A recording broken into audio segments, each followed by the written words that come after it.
Bueno, a mí me tocó, hablar de este tema, cambios posturales. Quizás algo este, que traemos desde la formación o desde, desde, desde que nos formamos.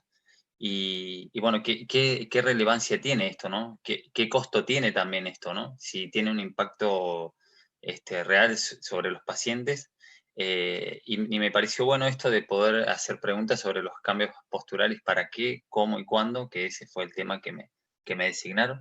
Eh, Así que vamos a, bueno, ¿para qué? Y esto es un poco lo que hablábamos al principio, ¿no? Cuando nuestros pacientes se internan porque están pasando alguna situación de salud y ingresan en la mayoría de las veces, con piel sana, ¿no? Y bueno, eh, nos encontramos luego de la internación, muchos de nuestros pacientes se van de alta con esta consecuencia, ¿no? Entonces, un poco, no voy a ahondar mucho en el tema, porque seguramente en las presentaciones anteriores pudieron hablar un poco de esto, que es una OPP, pero bueno, viene bien a colación poder recordarlo y recordar algunos datos estadísticos también.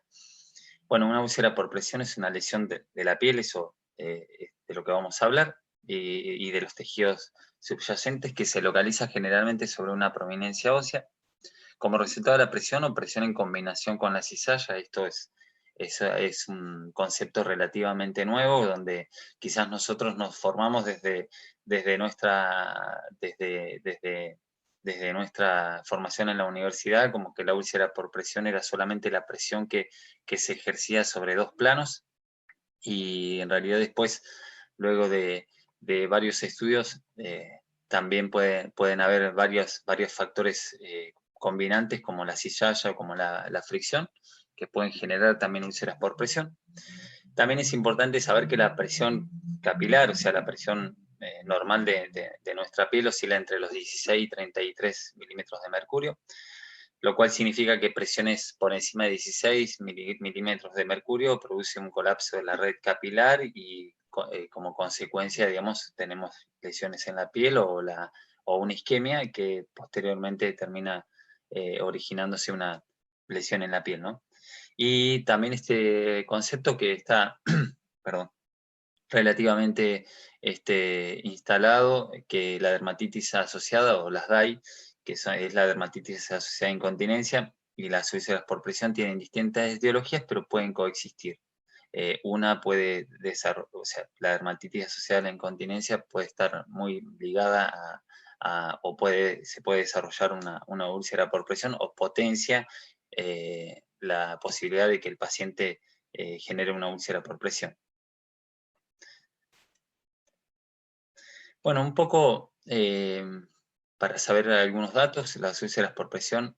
Esto es un estudio del año 2013, que nos marca y nos dice que hubieron 29.000 muertes en todo el mundo en el año 2013, y que cada año más de 2,5 millones de personas en los Estados Unidos va a desarrollar úlcera por presión. Esto es un estudio relativamente nuevo, entre el 2006 y 2013. Y este es un estudio que se hizo en 25 hospitales de Estados Unidos, de 5 países europeos, que reunió más o menos 6.000 personas, donde decía que la prevalencia de úlceras por presión de grado 1 a 4 fue del 18,1%, y si se excluyen las úlceras de grado 1 fue del 10,5%. Bueno, fíjense el número importante, ¿no? O el impacto significativo que tiene esto sobre los pacientes y digamos, sobre los sistemas de salud. Bueno, el sacro y el talón eran los lugares más afectados, y esta es la realidad, ¿no? Esto es lo que vemos en los servicios de internación. Y solo el 9,7% de los pacientes en necesidad de prevención recibió atención preventiva completamente adecuada. Y esto es un dato que lo tenemos que tener bien presente, porque de acá es donde podemos desprender varias preguntas, ¿no? ¿Por qué solamente el 9,7% de estos pacientes recibieron atención preventiva?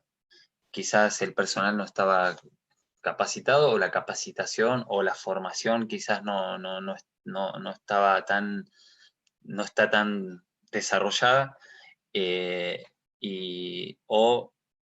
digamos, qué interés tenemos sobre el manejo de la prevención de las suicidas por presión, ¿no?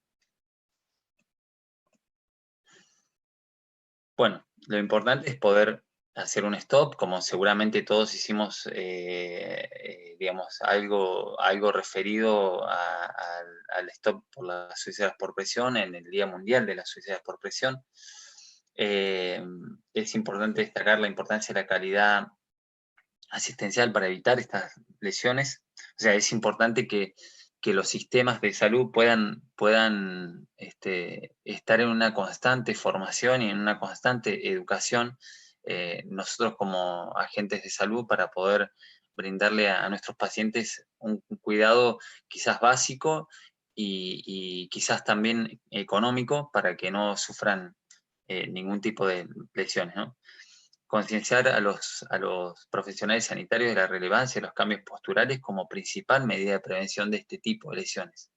Digamos, qué importante es que nosotros podamos conocer que quizás moviéndole una parte del cuerpo al paciente o cambiándolo de postura, minimizamos los riesgos, disminuimos las presiones, y no necesariamente, digamos, hacer grandes digamos, como grandes aportes, digamos, justamente para prevenir esto. A veces la prevención es lo primordial, ¿no? Identificar a los grupos de mayor riesgo de desarrollar una úlcera por presión, y esto es muy importante que podamos tener en cuenta esto de que podamos tener en nuestras internaciones, digamos, distintas escalas de valoración, que podamos tener guías de práctica clínica. Describir los cuidados básicos que se deben realizar para prevenir la aparición o desarrollo de las úlceras por presión. La prevención, como decía, es económica y sobre todo es eficaz. Esto de poder disminuir la presión en un paciente movilizándolo luego de que el paciente estuvo 4 o 6 horas en una misma posición, y yo lo puedo rotar y no existe ninguna contraindicación para poder mover ese paciente de posición, es algo totalmente eficaz y reconfortante para el paciente también, ¿no? Bueno, un poco cómo es saber, eh, conociendo, ¿no? Un poco digamos, de qué es la úlcera por presión, dónde se pueden desarrollar, y teniendo en cuenta todo el contexto de nuestro paciente, porque no todos los pacientes que están internados desarrollan úlceras por presión, ¿no? Entonces, por eso me parece importante que podamos conocer primero qué regiones del cuerpo son las sometidas a presiones o a altas presiones, o cuáles son las más susceptibles a poder desarrollar una úlcera por presión, y lo cual me lleva a poder estar capacitado o orientado en esta temática, porque el conocer me hace actuar, ¿no? Entonces, lo importante es poder estar actualizados, poder estar formados en esto, y sobre todo reconocer que tenemos un problema serio a abordar. Muchas veces cuando nos llaman de algún servicio para poder ir de acá, desde nuestro hospital, a hacer alguna interconsulta, pareciera que el problema no es tan serio, ¿no? Y eso es muy peligroso, que las instituciones parece que lo tienen como naturalizado, que el paciente se interna y va a desarrollar una úlcera por presión. Sí, desarrolló una úlcera por presión, pero le salvamos la vida, o bueno, desarrolló una úlcera por presión, pero logramos sacarlo de un cuadro crítico. Entonces estas cosas, o a veces las prácticas que se hacen sobre nuestros pacientes, nos parece digamos, que eso hay que naturalizarlo, ¿no? O que no nos parece tan relevante, ¿no? Como que, no, pero le pusimos determinado apósito, o pusimos determinado dispositivo, y no, la verdad que no desarrolló ninguna úlcera, pero bueno, habría que ver por qué no desarrolló ninguna úlcera y si las prácticas que estamos haciendo es lo más indicado o es lo más acorde para nuestros pacientes, ¿no?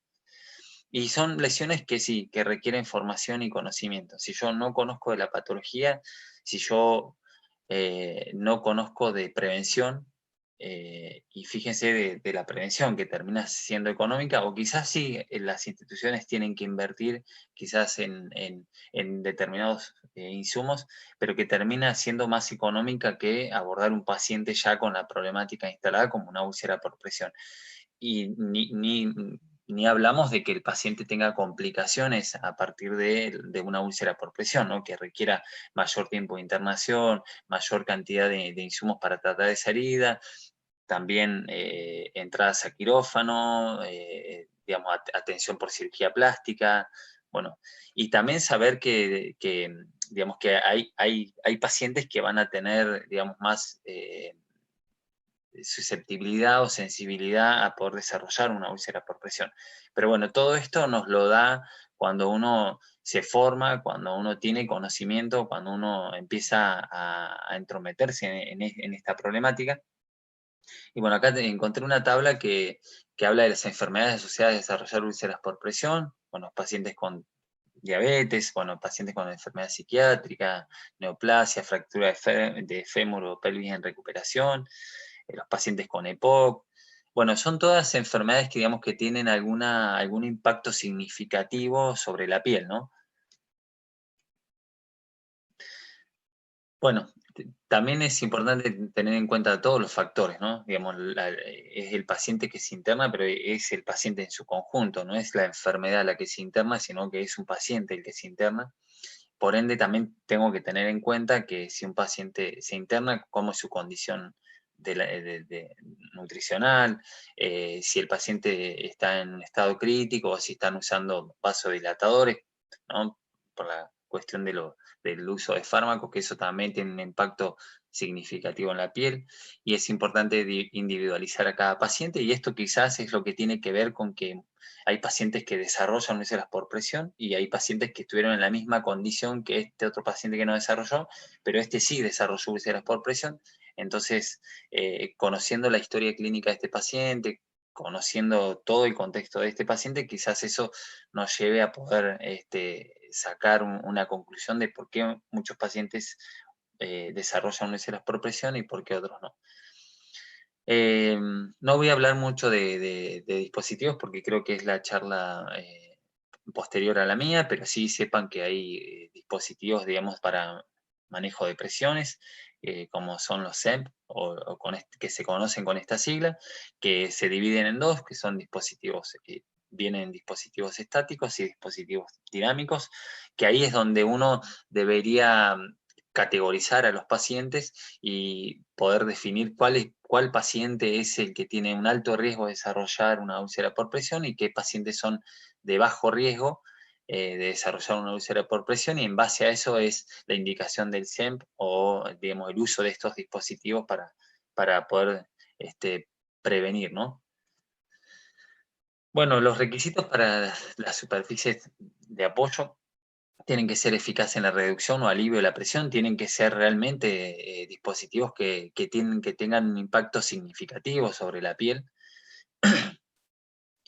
tienen que aumentar la superficie de apoyo. Muchas veces nos encontramos en las instituciones, nosotros por querer dar una respuesta, empíricamente quizás hacemos cosas que terminan siendo más perjudicial que beneficioso para nuestros pacientes, ¿no?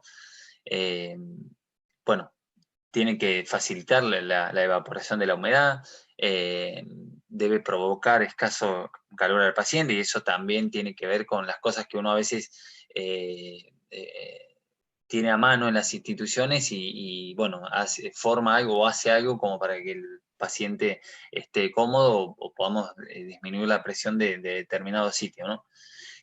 También tiene que disminuir las fuerzas de cizallamiento, y tiene que tener una buena relación coste-beneficio, ¿no? Porque si bien está demostrado que son muy eficaces en la prevención o en la disminución de las úlceras por presión, pero también son dispositivos que tienen un costo, ¿no? Y bueno, y creo que esta es la realidad Latinoamérica que nos cruza a todos, ¿no? Esto de que nuestras instituciones, muchos de estos dispositivos no los tenemos justamente por el costo que tienen, ¿no? También tiene que ser de manejo y mantenimiento sencillo y que sea compatible con necesidades de reanimación cardiopulmonar, bueno, si se requiere, ¿no? Bueno, no olvidar, y esto seguramente lo estuvieron hablando, pero también viene a colación, porque no solamente acá es cambios posturales, sino que en ese cambio postural también tiene que estar asociado esto, ¿no? De mantener una piel humectada, hidratada, la ropa de cama limpia y sin arrugas, y esto es muy importante. Evitar el uso de alcoholes, colonias, talcos, y esto como enfermeros nosotros como que lo tenemos muy arraigado, y también tiene que ver con una cuestión de formación, ¿no? Quizás en nuestra formación, nuestros docentes nos decían de la higiene y del confort del paciente, y que también en esa higiene y confort viene incluido esto, ¿no? El uso de alcoholes, las colonias, los talcos, ¿no? Para que el paciente se sienta confortable, cómodo, limpio, y en realidad vemos después cuando nos adentramos en la literatura o en la bibliografía para poder abordar estas temáticas, nos encontramos que para el cuidado de la piel esto termina siendo agresivo digamos, potencial de que el paciente desarrolle lesiones en la piel, ¿no? Esto también, evitar masajear zonas enrojecidas, digamos, para no generar digamos, más isquemia en zonas que ya están enrojecidas. Usar jabones con pH similar a la piel, que sean cremosos, que aporten, digamos, una cierta humectación, una cierta, digamos, hidratación también, ¿no? Bueno, valorar signos de deshidratación, y esto es en la piel, y no arrastrar al paciente para evitar fricción. Y ojalá pudiéramos trabajar siempre en forma conjunta, en forma coordinada sé que a veces es difícil por la fuerte demanda que tenemos, ¿no? Como instituciones de salud, a veces abordamos a los pacientes de manera individual, y ahí es donde quizás en algún movimiento y demás, la piel del paciente sufre algún daño, ¿no? Bueno, abordando todo el contexto de nuestro paciente, es importante saber que ante los cuidados de la prevención de la UPP es como un rompecabezas, que el paciente, como decíamos en una diapo anterior, ¿no? Es un conjunto, es armar un rompecabezas, y que el paciente es una persona integral, ¿no? Donde tiene que estar el cuidado de la piel, el cuidado ante la exposición de la humedad, el manejo de la lesión y un adecuado soporte nutricional, y creo que es importante poder abordarlo en todo su contexto y no focalizarnos solamente en una situación. Bueno, los cambios posturales requieren de conocimientos justamente para prevenir la aparición de úlceras por presión y otras complicaciones derivadas de la inmovilidad. Acá los pacientes, sobre todo pacientes en estado crítico o pacientes con secuelas medulares, digamos, necesitan del soporte de la enfermería o del equipo de salud, justamente para no desarrollar ningún tipo de lesión en la piel, ¿no? También es importante, no solamente es girar al paciente, rotar al paciente, ponerlo en determinada posición y nada más, no, sino que también tenemos que saber que el paciente tiene que cumplir con determinado eje, o debemos respetar la anatomía lo más simétrico posible, ¿no? Y eso también, digamos, es muy importante, pero no es solamente, bueno, lo giré al paciente, roté al paciente y listo, ya me quedo tranquilo, y en realidad quizás no es tan segura esa práctica, ¿no? Los cambios posturales tienen que ver con esto, que son modificaciones realizadas en la postura corporal del paciente encamado. Este es un estudio que hicieron en España, que digamos que donde las zonas fue un estudio de prevalencia donde mostraron las zonas más sensibles a desarrollar úlceras por presión. Bueno, obviamente el sacro y el coxis, digamos, se llevan la la estrella, porque es la mayoría de nuestros pacientes donde desarrollan úlceras por presión. El talón es otra parte del cuerpo que sufre, y los trocánteres, ¿no? Son zonas también de riesgo frecuente: el isquio, el glúteo, pierna, rodilla y los tobillos o malleolos. Bueno, un poco hablando de en qué posición voy a poner a mi paciente y qué cuidados debería tener, ¿no? Para cuando voy a decidir o vamos a definir en qué posición lo vamos a poner al paciente para que esté cómodo, para que esté confortable, pero a la vez también brindarle seguridad, ¿no? Bueno, un poco esto, voy a nombrar solamente un par que me parece que son las posiciones como que más adoptamos o adaptamos a nuestros pacientes para brindarles cierto confort, o depende de la situación en la que estén de salud, digamos, nos permite a nosotros ponerlos en determinadas posiciones corporales, ¿no? Eh, bueno, de cúbito supino o boca arriba, colocar bajo la cabeza una almohada de modo que el cuello quede recto. Esto es importante, digamos, ¿no? No es poner al paciente lo más alineado posible y lo más cercano a la anatomía normal, ¿no? Que eso creo que me parece importante. Eh, Alineado con la columna, pero no hiperextendido, situar los brazos a lo largo del cuerpo con los codos ligeramente flexionados o colocados encima del abdomen. Colocar las muñecas en posición neutral, en actitud natural del descanso. Levantarle los talones un poco por encima del colchón, utilizando una almohada pequeña. Fíjense que acá hay algunos recursos que no necesitamos de inversión, ni necesitamos grandes avances tecnológicos para poder disminuir las presiones en determinadas zonas, ¿no? Porque fíjese que habla de una almohada, también habla, digamos, de poder poner al paciente lo más alineado posible y lo más armonioso posible también con respecto al resto del cuerpo, ¿no? Bueno, otra de las posiciones es el decúbito lateral, desplazar al paciente con la ayuda de la sábana entremetida hacia el lado contrario del que se le va a colocar. Colocar lateralmente situando una almohada en la espalda para mantener la posición. La cabeza debe apoyarse sobre otra almohada, manteniendo la alineación con la columna. Extenderle la pierna inferior en línea recta con la espalda y los hombros. Flexionarle la pierna superior de la cadera y la rodilla y apoyarla sobre una almohada que vaya desde la parte superior del muslo hasta la pantorrilla. Justamente esto es para evitar también que se genere una constricción ahí y genere un daño, digamos, por isquemia y posteriormente una úlcera por presión, ¿no? Colocarle el brazo inferior en rotación externa. Bueno, acá están viendo una imagen de cómo deberíamos hacerlo.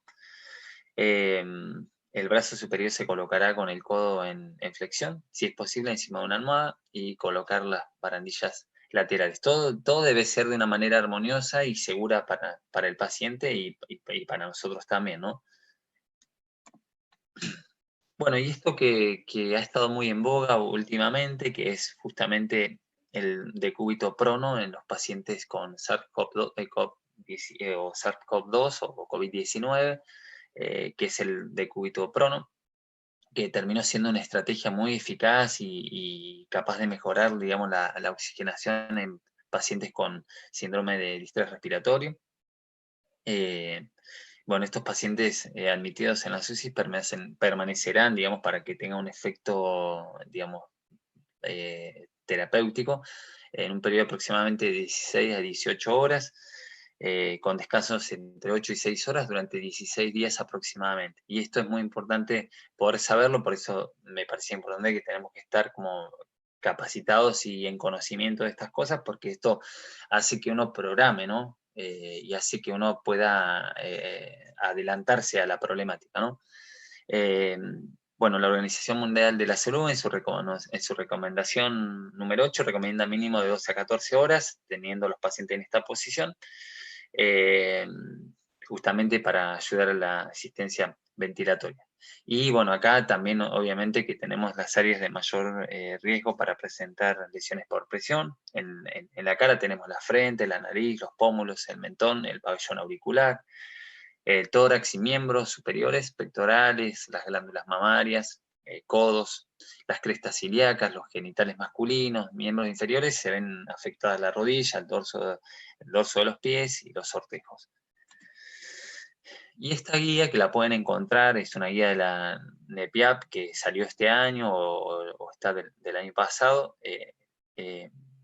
digamos, o no, es de este año, donde nos dice, bueno, cuáles son los sitios de apoyo que más van a sufrir, digamos, o que más se van a encontrar expuestos cuando pongo a un paciente en posición prono. Y fíjense que también no es solamente girar al paciente, sino también poder tener una alineación corporal lo más asimétrico posible o lo más alineado posible, ¿no? Manteniendo una armonía con el cuerpo. Acá nos recomiendan que al paciente hay que ponerlo en una posición de nadador, ¿no?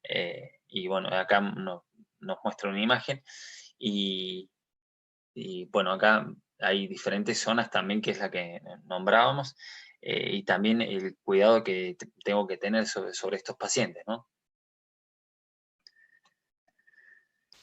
Bueno, entre los síntomas que presentan los pacientes con COVID-19 están las altas temperaturas corporales, posible soporte vasopresor, esto de uso de drogas vasopresoras, ¿no? Que terminan, digamos, impactando sobre la circulación del paciente. La edad, obviamente, si un paciente adulto mayor va a tener más riesgo de desarrollar una úlcera por presión, y si tiene algunas otras comorbilidades, como la diabetes, situaciones que aumentan el riesgo de sufrir lesiones por presión a los pacientes en cuestión. Por lo tanto, se debe prestar especial atención a quienes cumplen estos factores de riesgo, brindando una valoración consciente y exhaustiva, de manera que se establezcan planes de atención, y esto es muy importante, ¿no? No es solamente girar al paciente o aleatoriamente decir, bueno, sí, vamos, a este lo giramos, a este no, sino lo importante es que cada paciente pueda tener un estándar de cuidado, o podamos aplicar guías de práctica clínica, o podamos tener escalas de valoración para poder decir, porque quizás no todos nuestros pacientes necesiten rotaciones cada 2 horas, o no todos nuestros pacientes necesitan que uno le brinde un determinado cuidado sobre la piel estrictamente, digamos, que nuestro cuidado sea tan estricto sobre estos pacientes. Entonces, por eso me parece que es importante poder estandarizar estos cuidados, ¿no? Bueno, se debe prestar especial importancia a la rotación de la cabeza cada 2 horas, esto sí es muy importante. Tener en cuenta la rotación de la fijación de la intubación o del tubo endotraqueal cada 24 horas para evitar lesiones por presión, porque también estos pacientes que los tenemos que poner en posición prono son pacientes que están muy invadidos, entonces tienen catéteres, tienen el tubo endotraqueal, monitores conectados, bueno, todo esto también impacta sobre la piel, ¿no? Entonces también tenemos que tener cuidado y una revisión sistemática, si queremos llamarlo así, como para poder disminuir los riesgos de desarrollar una úlcera por presión, ¿no? Y fíjese esto que es importante: si no se dispone de dispositivos médicos como los propuestos, utilice almohadas y cojines que proporcionen la redistribución del peso corporal del paciente, y ubíquelos en el abdomen, muslos y pantorrillas para liberar las prominencias óseas de la presión, tales como el tórax, las crestas ilíacas, las rodillas y dedos de los pies. Estos implementos deben remover cada 2 horas para permitir la perfusión tisular, y se debe verificar que el paciente mantiene una adecuada alineación corporal, ¿no? También debemos revisar esto, ¿no? Que también no quedarme tranquilo con que, listo, le puse un almohadón o le puse un cojín y me quedo tranquilo y vuelvo en 2 o 3 horas, lo cambio, pero no reviso esa piel que estuvo expuesta a esa almohada o a ese cojín, y cambio de posición, ¿no? Sino que también debemos revisar esa zona, qué tan efectivo fue eso que hice, ¿no?